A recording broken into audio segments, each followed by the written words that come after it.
మురళి గారు, అక్కడ కార్మికులు ఏమంటున్నారంటే టెక్నికల్ ఉన్న వర్కర్స్ను తగ్గించారు, పని ఒత్తిడి పెరిగింది, నిర్వహణ లోపం కూడా స్పష్టంగా కనిపిస్తుంది, అందుకే ప్రమాదం జరిగింది అంటున్నారు. మీరేమంటారు? అమ్మా నమస్తే నమస్తే విద్యా గారు, నమస్కారం అండి. ముందుగా డిబేట్ లో పాల్గొంటున్నటువంటి విజయ్ భాస్కర్ గారికి, అదేవిధంగా కోటేశ్వరరావు గారికి నమస్కారం. ఇది నిజంగా చాలా దిగ్భ్రాంతికి గురి చేసేటువంటి ఘటన. ఒక రాష్ట్రమే కదా, యావత్తు దేశం కూడా దిగ్భ్రాంతికి గురయ్యేటువంటి విషయము. ఎందుకంటే ఒక చారిత్రాత్మకమైనటువంటి స్టీల్ ప్లాంట్ అంటే విశాఖ అనగానే గుర్తొచ్చేటువంటి అంశం స్టీల్ ప్లాంట్ అనేది. ఇది ఒక మన ఉనికి చిహ్నంగా కూడా మనం భావించాం. గతంలో ప్రైవేటీకరణని వ్యతిరేకించినటువంటి విషయాలు కావచ్చు, దాన్ని మళ్ళీ డిక్లరేట్ చేసుకున్నటువంటి క్రమంలో ఇటువంటి ఘటన జరగడం అనేది నిజంగా బాధాకరమైనటువంటి విషయం. అయితే ఇప్పటికే అందరూ స్పందించాల్సినటువంటి తీరులో కేంద్ర మంత్రులు కావచ్చు, కేంద్ర సహాయ మంత్రులు కావచ్చు, కేంద్ర మంత్రులు కుమారస్వామి గారు, అదేవిధంగా కేంద్ర సహాయ మంత్రి కూడా మనకి ఆంధ్ర నుంచే ఉన్నారు, శ్రీనివాస గారు, అదేవిధంగా వీళ్ళందరూ కూడా పవన్ కళ్యాణ్ గారు హుటాహుటిన ఏదైతే కూటమి సభ ఉన్నప్పటికీ కూడా తిరుపతిలో దాన్ని అప్పటికప్పుడే వాయిదా వేయడం జరిగింది. పవన్ కళ్యాణ్ గారు, చంద్రబాబు నాయుడు గారు అందరూ పాల్గొనాల్సి ఉన్నప్పటికీ కూడా. అయితే బాధాకరమైనటువంటి విషయం ఏంటంటే, మీరు చెప్పినట్టు జరగకుండా ఉంటే బాగుంటుంది, ప్రివెన్షన్ అనేది ఇంపార్టెంట్ అయినప్పటికీ కూడా ప్రమాదాలు అనేవి అనుకోకుండానే జరుగుతూ ఉంటాయి. ఇటువంటి ప్రమాదం అనేది స్టీల్ ప్లాంట్ చరిత్రలో ఎప్పుడు జరగలేదన్నటువంటి విషయం నిపుణులు కావచ్చు, అక్కడ కార్మికులు కావచ్చు చెప్పేటువంటి విషయం. మీరు చెప్పినట్టు ఇక్కడ పని ఒత్తిడికి సంబంధించో లేకపోతే వ్యక్తులకి సంబంధించినటువంటి అంశంగా ఇది పూర్తిగా సాంకేతిక సంబంధించింది. మీరు చెప్పినట్టు వాటి నాణ్యత ప్రమాణాలని లేకపోతే పాత వాటిని ఇప్పటికీ కొనసాగించడంలో కావచ్చు, అటువంటి వాటి పట్ల జాగ్రత్త వహించాల్సింది తప్ప ఇది షిఫ్ట్ లో లేకపోతే కార్మికులు ఎప్పుడు చెప్పేటువంటి విషయాలు దానికి సంబంధించినది కాదు. ఎందుకంటే లాడిల్ అనేది అచ్చులు ఏవైతే మనం ఉక్కు తయారు చేస్తామో వాటికి సంబంధించి అది లిక్విడ్ ఫామ్ లో ఉండి, లిక్విడ్ ఫామ్ లో నుంచి మనకి ఏ రకాలైనటువంటి రూపాలు షేప్స్ తయారవడం కోసం వెళ్ళేటువంటిది ఆ లాడిల్ అనేది. అది ఎలా ఉంటుందంటే, మీకు హ్యాండిల్ ఒక బకెట్ వేలాడుతూ వెళ్తే ఎలా ఉంటుందో అలా హ్యాంగింగ్ రూపంలో వెళ్తుంది. తర్వాత అది ఫ్లో అయిన తర్వాత లిక్విడ్ అనేది అచ్చుల్లోకి వెళ్తుంది.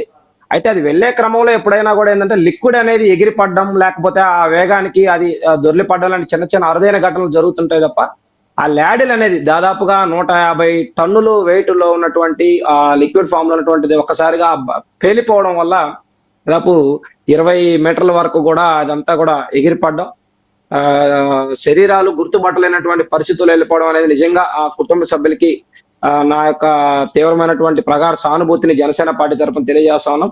మెట్రో టీవీ ద్వారా ఎవరైతే మృతులు ఉన్నారో గోల్డ్ కుమార్ గారు, అదేవిధంగా జీవి అప్పారావు గారు, ప్రభాకర్ రావు గారు, అదేవిధంగా జి భానుకుమార్ గారు, కృష్ణ నాగు గారు, రమణ గారు, అదేవిధంగా త్రినాథ్ గారు, ఎస్ అప్పల్ రాజు గారు, అలాగే మరో వ్యక్తి పేరు తెలియదు, వారికి అందరికీ కూడా వారి కుటుంబాలకి ప్రగాఢ సానుభూతిని తెలియజేస్తా ఉన్నాం. దీనిపైన ఇప్పటికే త్రిసభ్య కమిటీని వేయడం జరిగింది.